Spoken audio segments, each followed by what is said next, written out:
The 4, now driven by Noah Gragson. Ryan Preece passes Gragson on the outside, and he's going for more. And then RFK Ford, number 16, blue car there. Well, we saw Ryan Preece do that last night. He made a couple of great moves on the outside, and I think that the whole field saw that and had a conversation about what they can get away with for a short amount of time. You're still not going to stay up there and make a whole lot of passes on the outside. Gragson and Bubba Wallace now. Sorry, it's just my brother. He's just asking. Right behind them, William Byron and Kyle Busch. Maybe.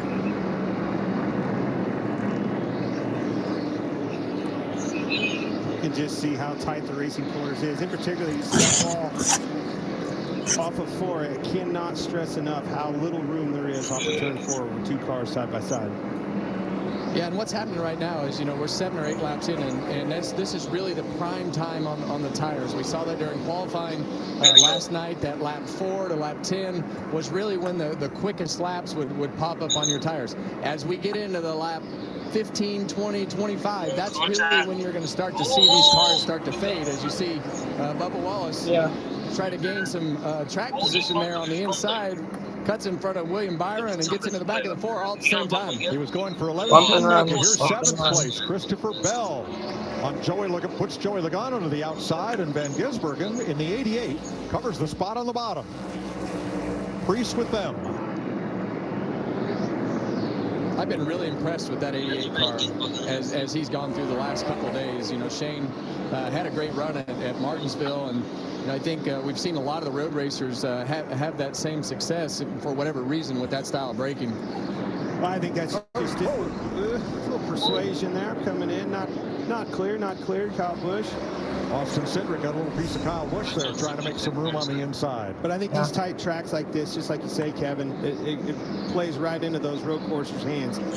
Applying the brakes, getting off of it, letting the car roll, and getting the power down. Yeah, and that's the unique part about these cars. And a lot of the times when you use the brakes with these cars, you have your peak brake pressure, and then you slowly start to bleed the brake out. And as soon as you get to the bottom of the brakes and 0 brake pressure, you go back to the throttle. So that's very much a road racing style of braking, and one of the techniques that you would use there. All right, we got him single file pretty much all the way around the field now. Now you're going to see Chase Elliott, the blistering laps that he's putting down, 14:38 for the leader. The back of the pack's getting bigger. 3/4 of this racetrack is occupied by cars. It's only a quarter lap from the last place car, Josh Berry, to the leader, Chase Elliott, who now powers out of turn 2. Yeah, and that's really when you're going to start to see the pressure from the back of the pack pick up, and you're going to have to make something happen to the car in front of you as the leader catches the back of the pack. 13th place, Carson Hocevar, inside of Noah Gragson, who's not been able to get back to the inside and secure a spot. No, and every time he does, he gets moved out of the race. Struggling with the handling of his car so far, Noah Gragson. Cindric to the inside, and then Kyle Busch.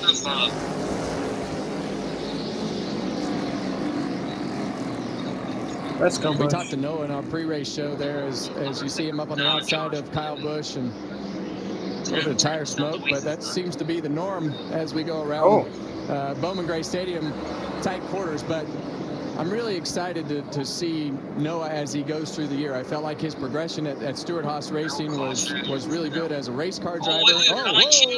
Kyle Busch around. That was Van Gisbergen. That's right. Why did Gragson do that? Gragson to Busch. And Why he did better get Gragson that do relay that? because this retaliation could be different to the wrong guy. Let's make that Daniel Suarez the meat in that sandwich. And Kyle Busch to the backstretch pits. No infield pitting on this quarter mile. All of the pits are behind the Winston-Salem State Athletic Building. That is Suarez in the middle of this. We'll see how it unfolds.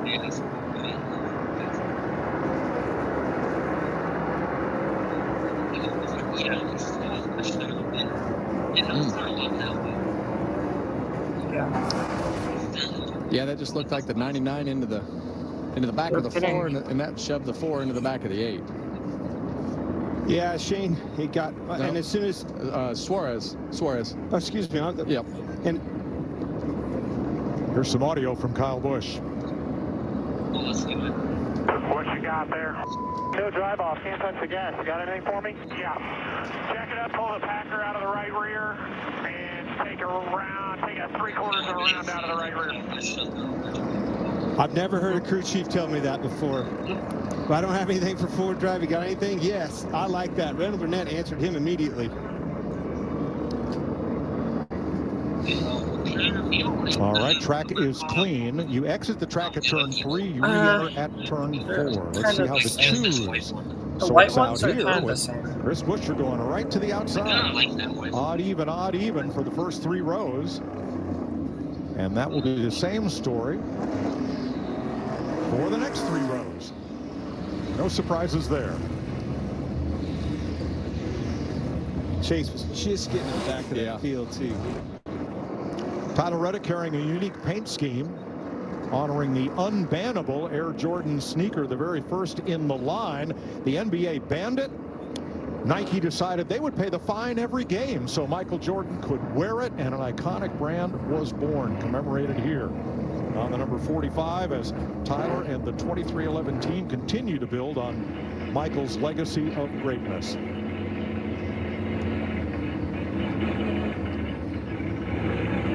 Tyler had a great race last night, put himself at the front of this field, and you know, we saw so many of these cars make great adjustments after that first practice session and second practice session into qualifying, and had a whole different group up front. So it'll be interesting to see how this night progresses.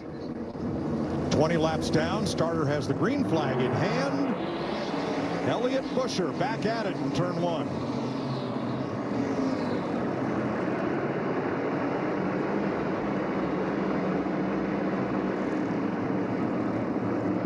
Quickly single file the front 4 back to Briscoe on the outside of Keselowski for 5th. Yeah, and that seems to be the normal trend on the restarts with the first, second, and third. Second gets that gap in between the lead car and the third place car, is able to make a decision. You go tucking in that hole or trying to race the leader on the outside.